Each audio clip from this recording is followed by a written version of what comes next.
मैं हूं आशुतोष त्रिपाठी और आप देखना शुरू कर चुके हैं हिंदुस्तान संवाद। आपने सुना ही होगा कि भारत में ऑनलाइन गेमिंग बिल 2025 पास हो चुका है।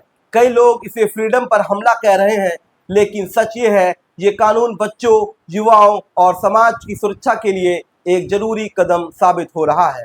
पिछले कुछ सालों में ऑनलाइन मनी गेमिंग ने युवाओं की पूरी तरह से अपने जाल में जकड़ लिया था।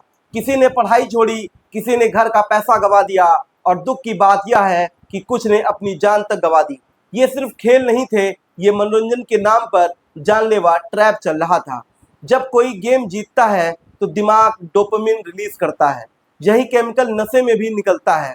शुरुआत में ये मजा लगता है, फिर हैबिट बन जाता है और धीरे धीरे एडिक्शन। दिमाग बार बार कहता है, बस एक बार और खेलो, अगली बार जीत जाओगे। यही साइकोलॉजिकल लूप बच्चों और युवाओं को फाइनेंशियल और इमोशनल स्ट्रेस में डाल रहे थे। इस स्थिति को रोकने के लिए ऑनलाइन गेमिंग बिल 2025 लाया गया। इसमें साफ कहा गया है, ई स्पोर्ट्स और स्किल बेस्ड गेमिंग को बढ़ावा मिलेगा। मनी बेस्ड गेमिंग और बैटिंग गेम्स पूरी तरह इलीगल कर दिए जाएंगे। कंपनियों को एज वेरिफिकेशन, टाइम लिमिट्स और डाटा प्रोटेक्शन का पालन करना होगा। नियम तोड़ने पर भारी जुर्माना भी लगेगा और जेल भी। इसका सीधा असर यह हुआ कि ड्रीम 11 ने पेड कॉन्टेस्ट बंद कर दिए। अब सिर्फ फ्री टू प्ले मॉडल ही चल रहे हैं। विंजो और माई 11 सर्कल ने भी मनी बेस्ड गेम हटा दिए हैं। लाखों गेमर शॉक्ड हैं, लेकिन ये कदम यूथ की मेंटल सेफ्टी के लिए जरूरी था। सोचिए, एक 16 साल का बच्चा जिसने फैंटेसी गेम में 50,000 हार लिए, पेरेंट्स के डर से कारण से एक्सट्रीम कदम उठा लिया। इसी तरह कई बच्चों ने गेम्स के कारण अपनी पढ़ाई और भविष्य गंवा दिए। ये सिर्फ इंडिविजुअल केस नहीं है, बल्कि समाज पर बड़ा असर पड़ता है।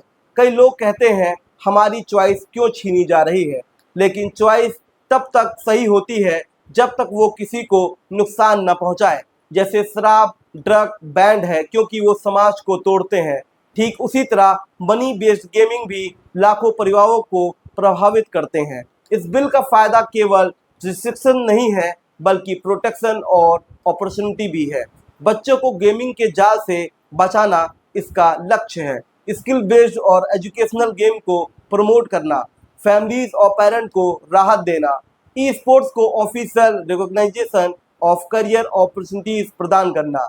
आज कई पेरेंट्स और बच्चों ने इस कानून का स्वागत किया है। हाँ, शुरुआती समय में मुश्किल लगेगा, लेकिन ये कदम हमारी आने वाली पीढ़ी को सुरक्षित और मजबूत बनाएगा। तो दोस्तों, अब सवाल आपके सामने है, क्या आप इस कानून का समर्थन करते हैं? कमेंट में बताइए। और अगर आप अब बच्चों की सुरक्षा के लिए इस कदम के साथ हैं तो लिखिए सपोर्ट बिल 2025। वीडियो पसंद आया हो तो लाइक, शेयर और सब्सक्राइब करना मत भूलिए। Stay safe, stay aware, stay strong. धन्यवाद।